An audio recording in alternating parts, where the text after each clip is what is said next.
اللہ تعالیٰ نے ادریس علیہ السلام کو اپنے اوپر کسی ایک مکان میں ٹھہرایا۔ عبداللہ بن مسعود کہتے ہیں میں نے دیکھا کہ نبی علیہ السلام کے سامنے ایک جماعت آ کے رکی ہے کالے ملبوسات، اور نبی علیہ السلام نے پھر صحرا کی ریت میں ایک لکیر کھینچ دی، اور عبداللہ بن مسعود کہتے ہیں مجھے کہا ہے کہ عبداللہ بن مسعود تم دیکھو گے ابھی میں ان کے ساتھ چلتا چلتا غائب ہو جاؤں، تم میرے پیچھے نہ آنا، اگر تم میرے پیچھے آ گئی تو قیامت تک مجھے ڈھونڈتے رہو گے، ہم ایک دوسرے کو نہیں مل سکیں گے۔ اور یہی سورہ نبا میں اللہ تعالیٰ نے کہا کہ قیامت جب آنے والی ہوگی، جب قیامت کی گھڑی جب آ رہی ہوگی یا آ چکی ہوگی، تو آسمان کو تم دیکھو گے تو آسمان میں دروازے ہی دروازے نظر آئیں گے۔ آسمان لٹرلی دروازے کا لفظ ہے، ابواب کہ آسمان دروازے دروازے ہو جائے، کیونکہ دجال اور عیسیٰ نے کہیں نہ کہیں سے تو آنا ہے، تو وہ ان میں سے ایک دروازہ کھلنا ہے، وہ ایسے ہی وہ دروازہ کھلنا ہے، باقی کی تمام مخلوقات نے بھی انٹری کرنا شروع کر دیں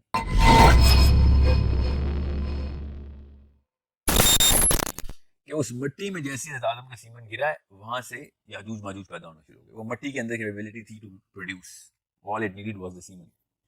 اور یاجوج ماجوج وہاں سے ایسے پیدا ہوئے۔ اب جتنے بھی لٹریچر مسلمانوں کو آپ اٹھا کے دیکھیں گے، سب کے سب اس وقت کی اسکالرشپ یہ کہہ رہی ہے کہ حضرت نوح علیہ السلام کی اولاد میں سے ہیں یاجوج ماجوج، حالانکہ حدیث ایسی نہیں ہے۔ حدیث یہ ہے کہ یاجوج ماجوج حضرت آدم کی اولاد میں سے۔ اب عام دماغ بھی یہ کہے گا کہ آدم علیہ السلام دنیا میں آئے، ہوا آدم علیہ السلام کی یہاں پہ ساری کی ساری اولاد جتنی بھی اولاد رہی یہاں پہ رہی، تو ساحل میاں آپ کہاں سے کسی اور ڈائمینشن سے لے کے آ جاتے ہیں یاجوج ماجوج، کیونکہ ہے تو آدم کی اولاد ہی، تو ہاں آدم ہی کی اولاد ہے۔ تو حدیث نے ہمیں بتایا ہے کہ اسی لیے میں نے آپ سے پوچھا تھا نا کہ آدم علیہ السلام کو آپ کے دماغ میں کیا تصویر بنتی ہے کہ آدم علیہ السلام جنت سے نیچے کیوں آئے، کیسے آئے، سوری کیسے، کس، تو ہمیں تو پتہ ہے آپ کے راستے تو ہیں، کیسے استعمال کرنے ہیں یہ تو ہمیں نہیں پتا، مگر ہیں تو صحیح۔ فزکس کے تھرو استعمال ہو سکتے ہیں تو نہیں، ابھی تک کی فزکس کو تو نہیں پتا کہ راستے کیسے استعمال کرتے ہیں، ٹھیک ہے۔ اب رہی بات یاجوج ماجوج کی کنجی کہاں سے کھلے گی، آدم کی سٹوری میں سے اتنی جو ہمیں چابی مل رہی ہے، دوسری چابی سورہ کہف کے اندر ذوالقرنین کی کہانی سے مل جاتی ہے، کیونکہ وہ یاجوج ماجوج سے ملنے کے لیے ایک خاص طریقے سے اس دنیا کو چھوڑ کے کسی اور ڈائمینشن کے تھرو، اسی دنیا کے اندر سے کسی اور ڈائمینشن کے تھرو دو تین قوموں سے ملاقات ہوئی۔ تیسری قوم یاجوج ماجوج کی تھی، پہلی قوم جو تھی اس نے کوئی اور ڈیمانڈ کی تھی، دوسری قوم نے یہی ڈیمانڈ کی تھی کہ ہمیں یاجوج ماجوج جو آگے قتل کر رہے ہیں۔ تو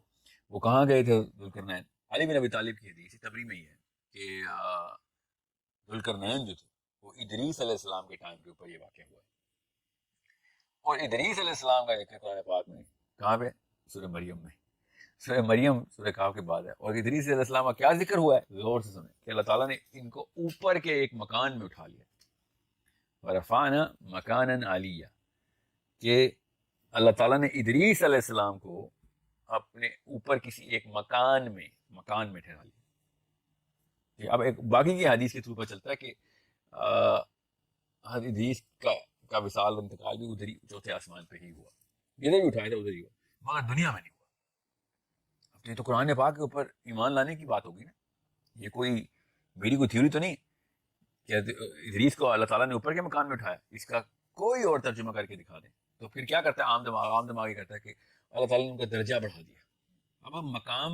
مکان یہ دو الگ الگ مطالب ہیں۔ مکان کا مطلب درجہ نہیں ہو سکتا، مقام کا مطلب پھر ہم کھینچ تان کے تعویلات میں درجہ لے لیں کہ جی ان کو اعلیٰ مقام حاصل ہے، کہ ایک بندے کو ایک خاص گروہ کے اندر ایک اعلیٰ مقام حاصل ہے، درجہ حاصل ہو سکتا ہے۔ مکان کا لیکن درجے کا مطلب نہیں ہو سکتا، نہ ہی اللہ تعالیٰ نے لیا ہے، نہ ہی صحابہ لیتے تھے، اور یہی علی بن ابی طالب نے یہ بہت کلیئر تفصیل ہمیں بتائی ہے کہ یہ اس وقت معاملات ہی ایسے تھے۔ اس وقت معاملات کیا ایسے تھے اس کی تفصیل کسی اور دن کسی اور پروگرام میں کریں گے، مگر ادریس علیہ السلام کا بھی انٹرگلیکٹک ٹریجیکٹری کا ثبوت ہمارے پاس اسلامک لٹریچر میں وافر ہے۔ انجیل تو بھری پڑی ہے، انجیل نے تو کتاب اوور کتاب لکھی ہے ادریس علیہ السلام کے اوپر کہ وہ کیسے آسمانوں کو سفر کرتے ہوتے تھے اور کیا کیا واقعات ہوتے اور کیا کیا کام تھے ان کو ان آسمانوں میں۔ انجیل نے تو بہت تفصیل لکھی ہے، میں مگر انجیل کی تفصیل اس لیے نہیں کر رہا کیونکہ اس کا یہ ہمارے اس پروگرام کے موضوع سے اتنا ڈائریکٹ تعلق نہیں، مگر یہ تعلق تو ہے۔ اور علی بن ابی طالب نے انجیل میں تھوڑی کہا، یہ تو ہماری حدیث میں ہے نا کہ علی بن ابی طالب نے کہا کہ ذوالقرنین کا یہ جو واقعہ ادریس علیہ السلام کے ٹائم کا ہے،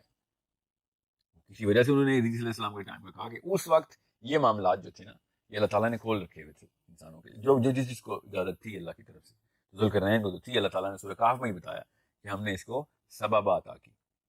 اب سببا کیا ہے وہ صحابہ نے ہی بتا دیا ہمیں، تابعین نے بتا دیا کہ سببا ان راستوں کو کہتے ہیں کہ جو اوپر کے آسمانوں کی طرف ایکسس دیتے ہیں آپ کو۔ تو سورہ کہف کے اوپر یہ بہت آسانی سے آپ کو پتہ ہونا چاہیے کہ اتنے صریحاً الفاظ میں اللہ تعالیٰ نے کہا کہ ہم نے اس کو دنیا میں جو ہے نا طاقت عطا کی، یعنی دے دی, اور ہم نے اس کو سببہ بھی عطا کر دی. اس کا مطلب ہے دنیا میں کوئی معاملہ نہیں ہے سببہ کا. سببہ ان راستوں کو کہتے ہیں جو اوپر کی طرف جاتے ہیں. اور یہ حضرت زید بن اسلم ڈائریکٹ راوی ہیں اس کے, جو تابعی ہیں, کہ انہوں نے خود لکھ دیا کہ صحابہ جب بھی سببہ کا لفظ لکھتے تھے اور پڑھتے تھے, اس کا مطلب آسمان میں جانے والے راستے ہیں. قرآن پاک میں یہ کئی جگہوں پر استعمال ہوا ہے لفظ اپنے مصدر کے ساتھ, اور تمام جگہوں کے اوپر آسمان میں جانے والے راستے ہی بتایا اللہ تعالیٰ نے, سوائے سورہ کاف میں علماء کرام نے اس کا مطلب دنیا میں طاقت کو کہہ دیا, کہ دنیا میں کوئی بھی طاقت اس کو سبب ہوتا ہے. حالانکہ سورہ کاف جب کہتی ہے کہ ہم نے دنیا میں اس کو طاقت دی اور سبب عطا کی, ٹھیک ہے, تو اس کا مطلب ہے دنیا میں طاقت الگ چیز, الگ گفٹ ہے, اور سبب الگ گفٹ ہے. اور اس کا ثبوت کیا ہے؟ اگلی آیت میں اللہ تعالیٰ نے کہہ دیا کہ یہ پھر اس سببہ کے اوپر چل پڑا. فاطمہ سببہ کا مطلب ہے کہ اب میں اس راستے پہ چل پڑا, مطلب لٹرلی اس سڑک پر چل پڑا. یہ آیت ساتھ ہی اس آیت کے ساتھ منسلک آیت, تو اس کا یہ مطلب ہے وہ طاقت کا معاملہ نہیں کرنا ہے, یہ ان راستوں کا ہی معاملہ ہے. تو یہ طاقت پھر علی بن ابی طالب نہیں یہ دی رقم کروائی کہ ذوالقرنین کو اللہ تعالیٰ نے آسمان میں بادلوں کے اوپر چلنے کی طاقت بنا دی, ٹھیک ہے. اور پھر جو کعب الاخبار ہیں, جو تابعی ہیں, وہ انہوں نے ذوالقرنین کے بارے میں یہ بتایا کہ ذوالقرنین جب نکلا تھا تو سریا ستارے پہ گیا تھا لشکر کے ساتھ, سریا ستارے پہ, وہاں پہ ان کے لشکر نے گھوڑے باندھے تھے جا کے. تو یہ تو سوائے اس سینس کے کہ جو سینس اب کہیں جا کے ہمارے ذہن میں آتی ہے, تب کہیں جا کے ہمیں پتہ چلتا ہے کہ یہ کہانی تو کہیں اور چل رہی ہے, کسی اور ڈائمینشن کے اندر. میں یہ نہیں کہہ رہا ہوں کہ یہاں پہ پورٹل کھلے اور مریخ میں پہنچ جائیں یا پھر کسی اور آسمان میں پہنچ جائیں, کیا پتہ ادھر ہی یہ راستہ ہو, دنیا میں ہی یہ راستے ہوں, اور دنیا میں ہی آپ یہ سارے معاملات کریں, مگر اس ڈائمینشن میں نہ کریں. اس کا مثال کیا ہے, جیسے جن اسی دنیا میں رہتے ہیں ہمارے ساتھ, مگر ان کی ڈائمینشن کوئی ہوتی ہے. اور قرآن پاک نے ڈائمینشن ہی کا لفظ بولا کہ تمہیں اس جگہ سے دیکھتے ہیں جس جگہ سے تم ان کو نہیں دیکھ سکتے. تو جن کے موقع پہ ہم جب ڈائمینشن کی بات اور پورٹل کی بات سمجھ لیتے ہیں, تو باقی کے معاملات کے اوپر ہمیں کیوں نعوذ باللہ یہ ایک رعایت مل رہی ہے کہ نہیں یہاں پہ نہیں کر سکتے, کیونکہ یہ ہمارے ذہنوں کو سمجھ نہیں آتی. عبداللہ بن مسعود نبی اسلام کے ساتھ ایک دفعہ سفر پہ تھے, تو عبداللہ بن مسعود کہتے ہیں میں نے دیکھا کہ نبی اسلام کے سامنے ایک جماعت آ کے رکی ہے کالے ملبوسات میں, دراز قد لوگ, اور نبی اسلام نے پھر صحرا کی ریت میں ایک لکیر کھینچ دی, اور عبداللہ بن مسعود کہتے ہیں مجھے کہا ہے کہ عبداللہ بن مسعود تم دیکھو گے ابھی میں ان کے ساتھ چلتا چلتا غائب ہو جاؤں گا, تم میرے پیچھے نہ آنا, اگر تم میرے پیچھے آ گئی تو قیامت تک مجھے ڈھونڈتے رہو گے, ہم ایک دوسرے کو نہیں مل سکیں گے. میں تمہیں نہیں ملوں گا پھر, کیونکہ تمہیں نہیں راستے پتا ادھر کے, تم گم ہو جاؤ گے اور پھر میں تمہیں نہیں ملوں گا. اس لکیر کو کراس مت کرنا. عبداللہ بن مسعود نے خود کہا کہ وہ جنوں کی جماعت تھی, جو کہ نبی اسلام نے پھر ڈائریکٹ دعویٰ کی ان کے ساتھ, دعوت دی, اور وہ مطلب فزیکل واقعہ ہے, کوئی خواب کا واقعہ تو ہے نہیں. یہ سب کے سب معاملات ہمیں پتہ ہیں, بھائی کوئی پڑھنے والا بندہ ہو تو پڑھے تو یہ سب کڑیاں خود ہی جڑ جاتی. جب ہمیں پتہ ہے اس کائنات کو, سماوات کو چھوڑیں, اس کرے کے اندر بھی اسپیس ٹائم کس طریقے سے اپنی ڈائمینشنز کو چینج کرتا ہے اور ہمیں کھڑکیاں اور دروازے کھول کے دیتا ہے. اور یہی سورہ نبا میں اللہ تعالیٰ نے کہا کہ قیامت جب آنے والی ہوگی, جب قیامت کی گھڑی جب آ رہی ہوگی یا آ چکی ہوگی, تو آسمان کو تم دیکھو گے تو آسمان میں دروازے ہی دروازے نظر آئیں گے. آسمان لٹرلی دروازے کا لفظ ہے, ابواب, کہ آسمان دروازے دروازے ہو جائے گا. تو اس وقت یہ سارے معاملات کھل جائیں گے. اب میں آپ کو بتا رہا ہوں کیوں قیامت سے پہلے میں دروازے کھولا, کیونکہ حدیث بڑی کلیئر ہے کہ جب ایک دروازہ کھلے گا نا, کوئی سا ایک, وہ کون سا دروازہ ہم کریں گے بعد اس میں چال اور عیسیٰ نے